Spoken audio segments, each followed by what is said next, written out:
আজকের ড্রয়িংটা অনেক ইন্টারেস্টিং হতে যাচ্ছে কারণ আজকে আমি এই ড্রয়িং বুকটাতে ড্রয়িং করব। এটা হচ্ছে আমার অনেক আগের একটা ড্রয়িং বুক যেটাতে বেশি ড্রয়িং করা নাই। তো এই ড্রয়িংটা আমি অনেক আগে করতে করতে রেখে দিছিলাম। ভাবলাম যে আজকে এই ড্রয়িংটা আমি কমপ্লিট করি। তো চলেন আজকে এই ড্রয়িংটা কমপ্লিট করা যাক। মজার বিষয় হলো এইটা যে এই পেন্টিংটা আজ থেকে প্রায় 2 বছর আগে আমি শুরু করছিলাম অ্যান্ড এটা হচ্ছে আজকে আমি কমপ্লিট করতে যাচ্ছি। একটা মানুষ কি পরিমাণে অলস হলে এই কাজটা করতে পারে বলেন? সরি ভুলই বলে ফেললাম মনে হয়, কারণ এটা 2 বছরের বেশি হচ্ছে আমি শুরু করছিলাম। আমি যখন ক্লাস 7-এ পড়ি, প্রথম দিকে 7-এর, তখন এটা শুরু করছিলাম অ্যান্ড আজকে এটা শেষ করতে যাচ্ছি। আসলে এই ড্রয়িং বুকটা A3 সাইজের একটা ড্রয়িং বুক। এটা অনেক বড় একটা ড্রয়িং বুক, যে কারণে এটাতে সচরাচর বেশি পেন্টিং করা হয় না। কারণ আমি এই ড্রয়িং বুকের সবগুলো পেপারে একটু ডিটেলফুল পেন্টিং করতে চাচ্ছিলাম। ভাবছিলাম প্রথমটা যেহেতু একটু ডিটেলফুল করছি, পরের পেজগুলোতেও একটু ডিটেলফুল পেন্টিং করব। আর একটা ডিটেলফুল পেন্টিং করতে কিন্তু অনেক বেশি সময় লেগে যায়, যে সময়টা আমার হাতে একদমই নাই, কারণ আমি একজন স্টুডেন্ট মানুষ। এজন্যই আর কি এটাতে ড্রয়িং করা হয় না, আর এই ড্রয়িংটাও এজন্যই পড়েছিল এতদিন।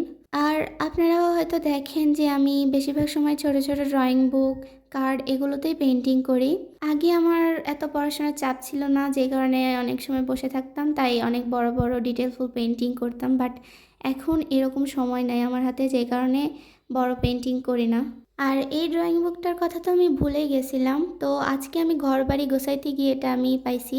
তারপরে এটাকে আমি উঠাই নিয়ে এসে বসে পড়ছি যে এটা আজকে আমি কমপ্লিট করে ছাড়বো। শেষ না হওয়া পর্যন্ত আমি উঠবই না। আর এটা যদি আমি আজকে কমপ্লিট না করি তাহলে আরও 2 বছর লেগে যাবে এটা কমপ্লিট করতে।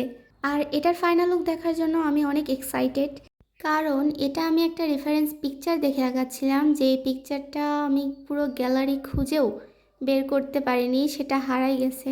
অ্যান্ড শেষে আমি কি করব বুঝতে পারতেছিলাম না, তাই নিজের ইচ্ছা মতো আঁকাই দিচ্ছি।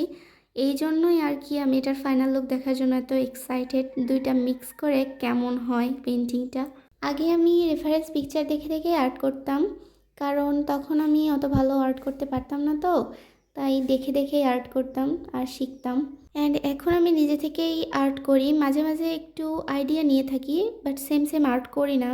তো যাই হোক, আজকে পেন্টিংটা কিন্তু অনেক বড় একটা পেন্টিং ছিল, যে কারণে আগে কিন্তু অনেকটাই করে রাখছিলাম, তারপরেও আমার এটা করতে অনেকটাই সময় লেগে গেছে।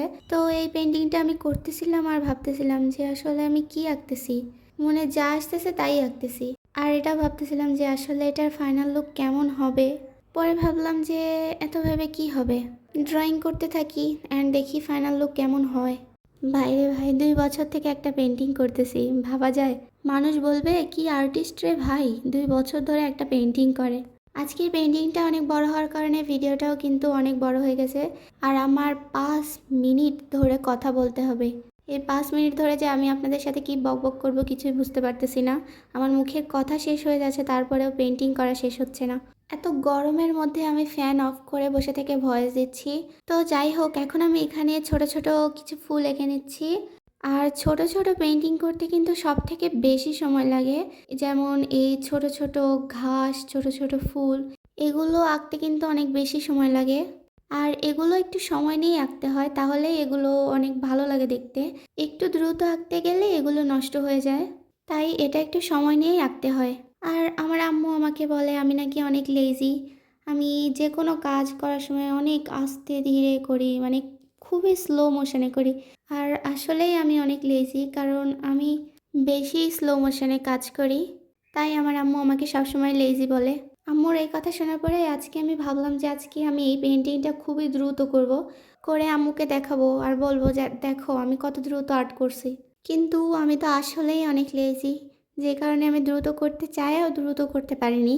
আমার নিজেরই নিজের ওপর রাগ উঠে যাচ্ছে, কারণ আমি এত লেজি কিসের জন্য, আমার হাত এত পরিমাণে ভারী কিসের জন্য, আমি একটা জিনিস দ্রুত কেন করতে পারি না, এই প্রশ্নগুলো শুধু আমার মাথার মধ্যে ঘুরতেছে। তো যাই হোক, এখন আমি নদীটা সুন্দরভাবে এঁকে নিচ্ছি এক সাইডে। আর এই পেন্টিংটা তো আমি অনেক আগে শুরু করছিলাম, তখন তো অত ভালো আর্ট করতে পারতাম না, তাই ভাবলাম যে আগে আর্ট করতে পারতাম না তো কি হয়েছে, এখন এই পেন্টিংটা সুন্দর করে কমপ্লিট করব। আমার দ্বারা যতটুকু সম্ভব হয়েছে এটাকে আমি সুন্দর করে পেইন্টিং করার চেষ্টা করছি। আর এটা শেষ পর্যন্ত আপনারা দেখেন আর বলেন যে এটা আসলে কেমন হয়েছে। যদি আপনাদের কাছে এটা ভালো লাগে তাহলে অবশ্যই একটা লাইক দিবেন, কমেন্ট করবেন আর আমার চ্যানেলটা সাবস্ক্রাইব করে দিবেন। তো এখন হচ্ছে আমাদের মাস্কিং টেপগুলো ওঠানোর পালা। দেখেন অনেক দিন আগে লাগানো, যেহেতু এজন্য অনেক টাইটভাবে আটকে ছিল, উঠতে চাচ্ছিল না, অনেক টানাটানির পর উঠছে। তো এটা হচ্ছে ফাইনাল লুক। কেমন লাগলো আপনাদের কাছে অবশ্যই জানাবেন। আজকের মতো এই পর্যন্তই। Bye bye.